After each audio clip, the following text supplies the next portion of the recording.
Hello, Ryan here, aka Mac, and welcome. In this video, I want to talk about why I feel Star Citizen Alpha 3.8 is likely to be the pinnacle point in Star Citizen's development and for its future. As always, a huge thank you to all my patrons. It is because of these guys that I get to make videos like this, so if you do enjoy my content and would like to support me even further from as little as $1 a month, follow the link in my description below. So CitizenCon gave us a lot of new hype and showed off some very exciting new footage of upcoming tech. It also spoke a little bit about what features 3.8 will have, minus the Karak until February of course, but 3.8 is set to go to Evocoti very soon, with CIG intending to release to live, I think, about a week before Christmas.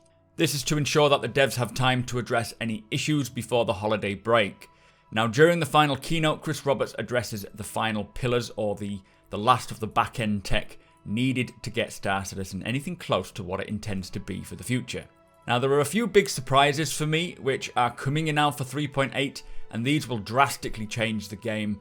Now, these are server-side OCS and platform persistence, and also Planet Tech version 4, all of which will change how the game feels, making it more stable, and at the same time adding the longevity everyone is wanting.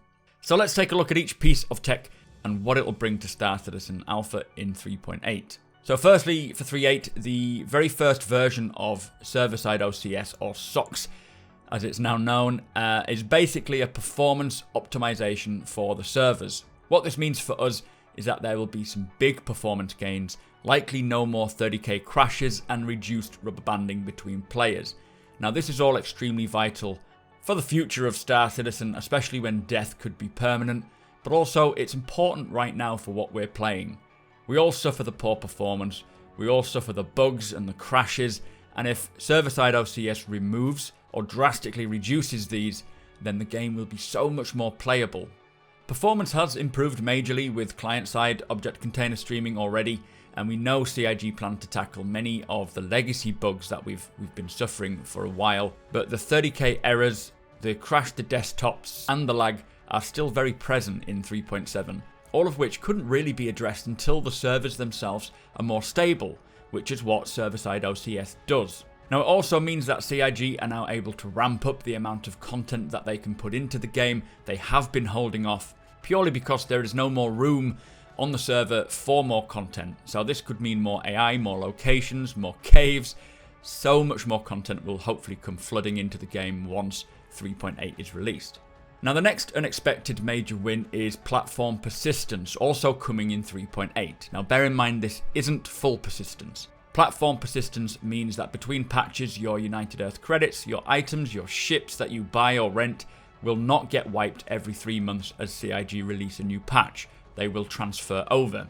Now this doesn't mean that wipes will never happen again, as CIG may still need to reset everything, and they do reserve the right to do so, but they do take every wipe very seriously, so do bear that in mind. It does mean though that if you're spending 3 months grinding for a ship and you eventually earn enough to buy it, instead of CIG releasing the next patch and it gets taken away again, so back to square one, the ship will continue to be in your possession into the next patch.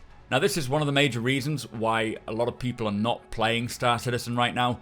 Kind of why grind for something which is only going to get taken away in 3 months or sooner and then have to start afresh. Completely understandable, and I hear a lot of people saying that this is one of the reasons they don't want to play, so this is a massive win, even if it is just your finances, your items and your ships. It's big. So the final piece of tech, which isn't really a game changer, but it's still coming in 3.8, and it's going to look very cool, is the Planet Tech version 4. Now this was what we saw with the Microtech demo, and the differences between the old tech and the new V4 tech is night and day. When I first heard about Planet Tech version 4, we were told it would only apply to Microtech for 3.8. During the SitCon demo, it was confirmed that the new Planet Tech version 4 will be applied to all the planets and the moons currently in the game. This means not only are we getting the incredible looking Microtech, but it also means that the older moons like Daymar, Thelen and Yellow, which are looking very dated now, Hurston and ArcCorp and all their moons, they will also get this update as well.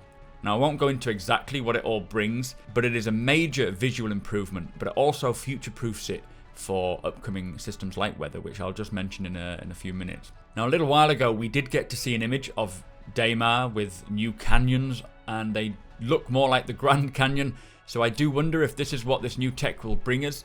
If Daymar is going to look like this, then I will be very happy. But talking of the weather system, we will not be getting the dynamic weather effects in 3.8. It is still being worked on. However, the tech that determines the weather will be in the 3.8 build, which is how they sort of the humidity and temperature of the planets, which is what they use to build them. Ali Brown, one of the engineers working on the planet tech, recently commented on a Spectrum post stating that the wind in 3.8 will not likely be as severe as it was in the demo, as the visual effects have not had time to tune such extremities on all the planets. It will either not vary in strength or use a simple non-physically based simulation animation, so hopefully we do get a little bit, but he does go on to say that there is no global weather simulation at the moment. The demo used a fixed wind map which rotated around the planet, and he did say that although even this simple setup is surprisingly effective, he'd imagine that they'll release a simple setup like that before introducing the full sim. So don't expect the full weather system in 3.8. I wouldn't even expect weather at all in 3.8, but I'm hoping we'll get at least something like that fixed map that will just rotate around the planet. Unlikely, but my fingers are crossed. Anyway, this is the large 3 pieces of tech that will drastically improve Star Citizen, changing it in a good way forever. Server-side OCS and persistence will be huge wins for the game and hopefully fix the very issues that stop people from actively wanting to play. 3.8, in my opinion, is going to be one of the game changer patches that just opens up the game for more people, for more content, adding stability and persistence. And I think that this is a definite milestone in Star Citizen's development. Be sure to let me know what your thoughts are on this. I will be covering all of what we heard at this year's CitizenCon here on my YouTube, so be sure to hit the subscribe button so you don't miss out. Hit that like button if you're excited for 3.8, and follow me over on twitch.tv/supermacbrothers Ryan. Thank you for watching, and I'll see you next time.